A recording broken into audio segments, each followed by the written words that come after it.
Early one morning, Gordon, James and Edward were chatting at Knapford Sheds before starting their day's work. Despite not having ears, the NWR's number 2 had recently listened to another episode of his favourite radio show, hosted by Victorian Railway's R704 and V-Line F211. Now, the Blue 440 was going on and on about some preserved rolling stock in Australia. Did I ever tell you guys about the non-standard livery on R704? Or even that strange refurbished Harris thingy that could only run on 3 lines because she was so underpowered? Oh, for fuck's sake. Yes! When are you ever going to shut up about those damn Hudsons and EMUs? Or what about the time R761 derailed in Seymour? Such a bizarre story, if ever there was one. You know, as Sheldon J. Plankton once said, "Alright, I get it!"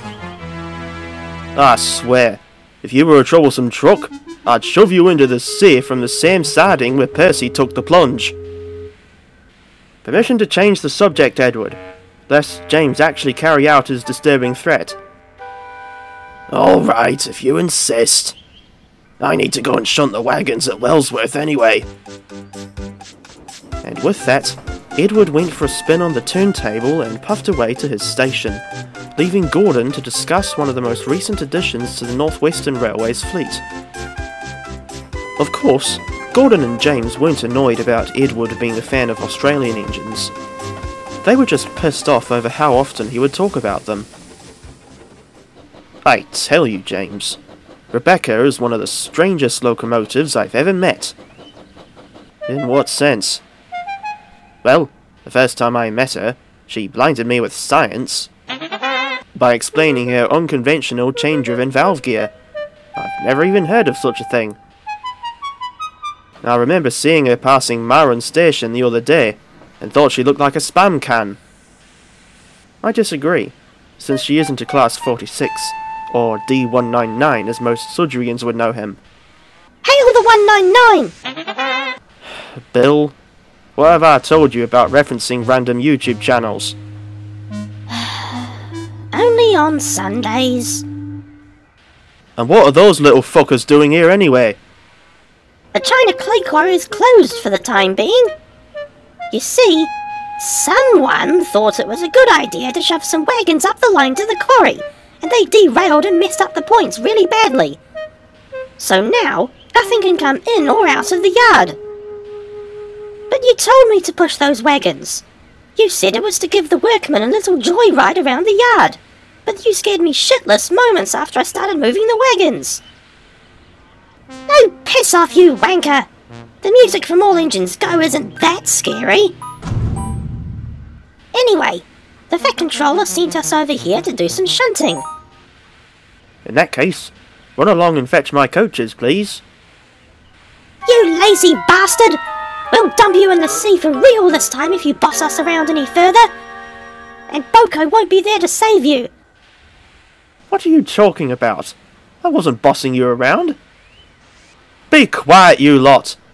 The passengers won't like it if their train turns up late, and the Fat Controller will have a few choice words with you to boot.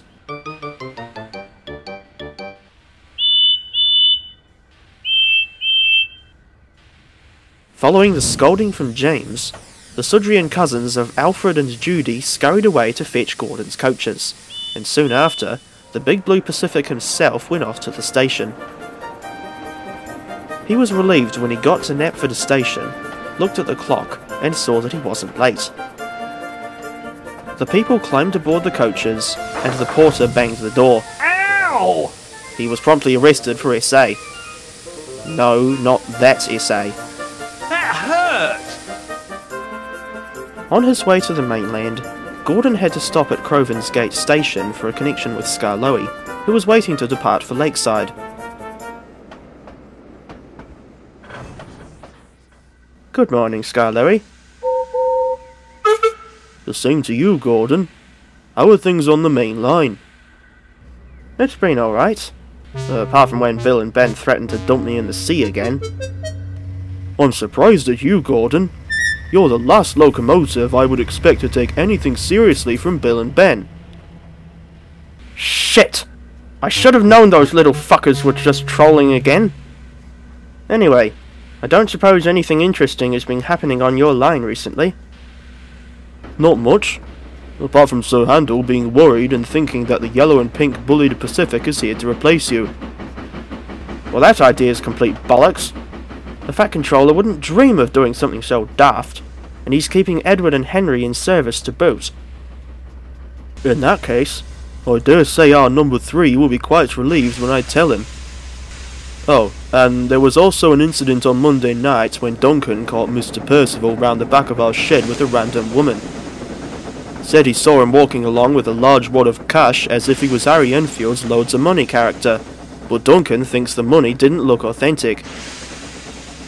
Dare I ask what Percival was up to? I think it's best if you don't know.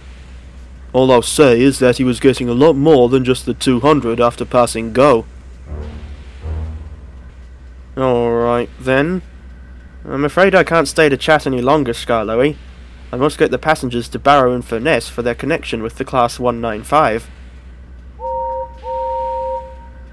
Safe travels, Gordon. And with that, the NWR's number 4 got underway from Crovan's Gate, leaving the veteran Fletcher Jennings 042 saddle tank alone with his crew and passengers. Well, that's a relief. Gordon would be absolutely pissed if he found out that Mr. Percival was playing Monopoly without inviting him first.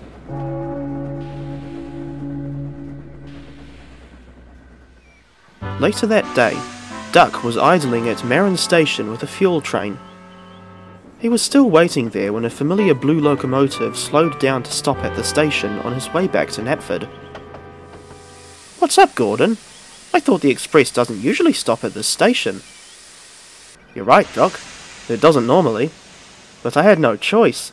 The driver told me as we approached that Rebecca's stopping train was cancelled at the last minute due to mechanical issues of some kind, so the express is having to take on the passengers who would have otherwise caught the stopper. That would explain why I was sent into the bay platform at short notice. It's an absolute disgrace that the signalman and station master didn't tell me about this sooner. They could have just let me continue and have you overtake me on the triple track section over the hill. I question why the Fat Controller thought that it was a good idea to bring a bullied Pacific, of all locomotives, to the Isle of Sodor. I've heard all about their serious mechanical problems, and Rebecca's class sounds like the steam equivalent of Derek. In any case, I suppose the situation could be worse than just a sudden change to our work schedules. Such is the nature of running a railway, I suppose. On that I can agree. At least I'm not a Class 08 covering for a Class 17 that's broken down yet again. You had to say that, didn't you? What do you mean? Look down the main line. Oh, I see. Whatever could he be up to? Sure enough, Derek had indeed failed before hauling a coal train to Peel Godred. The stupidest part was that the Class 17 didn't even get out of the yards before his engines metaphorically shit themselves, and a diesel had to take over the train. The Class 08 felt humiliated as he struggled towards the station, as he couldn't manage anything faster than a measly 15 miles per hour. What was that? That was Diesel, you dumbass! Did you seriously think that was Ari or Bert in a different livery? No, I meant Diesel's horn. It sounded nothing like what I thought he had. Last time I spoke to him, he said his driver bought it from a railway company in Australia after they replaced all the horns on their Comminge electric trains. Huh, the more you know. But before Gordon or Duck could say anything else, the guard blew his whistle, and the big blue Pacific pulled away from the station.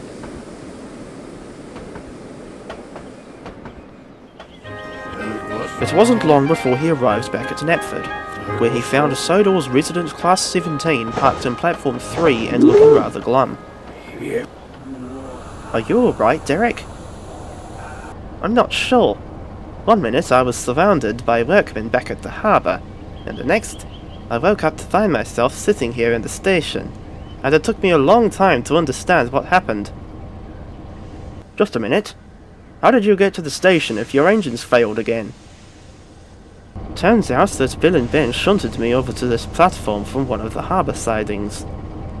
It was a very rude awakening from my nap, let me tell you, and they must have thought that the passengers would laugh at me. I'll have to give the twins a stern talking to the next time I see them. They just never learn, do they? You would think that those idiots would have learned a lesson or two after they treated me like dirt back in 1998, when I first arrived. The good thing is that I was chatting to some Vale fans just before you arrived. One of them told me that my only surviving classmate, D8568, is still going strong at the Severn Valley Railway. So now I'm feeling much better, despite my failed engines. Well, that's good to hear. I don't suppose you would like me to take you to Croven's Gate workshops. That's very kind of you, Gordon. Although I was expecting to get a lift from Jeff, the Class 47. He's still busy shunting at the workshops, as far as I know. But the good thing is that my next train isn't the express again, but rather a slow goods train, thanks to Rebecca's ongoing reliability problems, I dare say. Regardless, there should be plenty of time to uncouple you from the train at Croven's Gate and drop you off outside the workshop. Thank you very much, Gordon. If there's anything I can do to return the favour, you just let me know. That's a generous offer, Derek. But with all due respect, I don't know what you could do for me at the moment. In any case, I need to take my coaches back to the sidings because Bill and Ben are busy shunting. Then I'll collect my freight train, and I'll be back to pick you up in a jiffy. See you later, Gordon.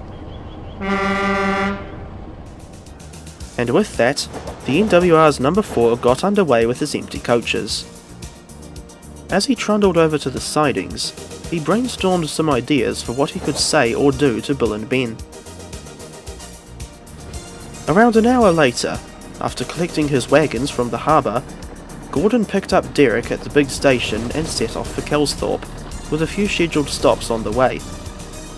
As for Bill and Ben, they certainly did get a stern talking to over their antics that day, and it's debatable whether or not Gordon was right to do what he did. He lied to anyone who asked and said that Diesel punished Bill and Ben for talking about Fight Club. Even though the NWR's number 4 had a bizarre day, with Bill and Ben being insufferable little twerps and Rebecca's cancelled train affecting his return trip from Barrow-in-Furness, he still felt content knowing that he was helping one of his colleagues. When he got back to Knapford Sheds, Gordon proceeded to tell James all about the adventures he had that day, before the two engines went to sleep ahead of another busy day.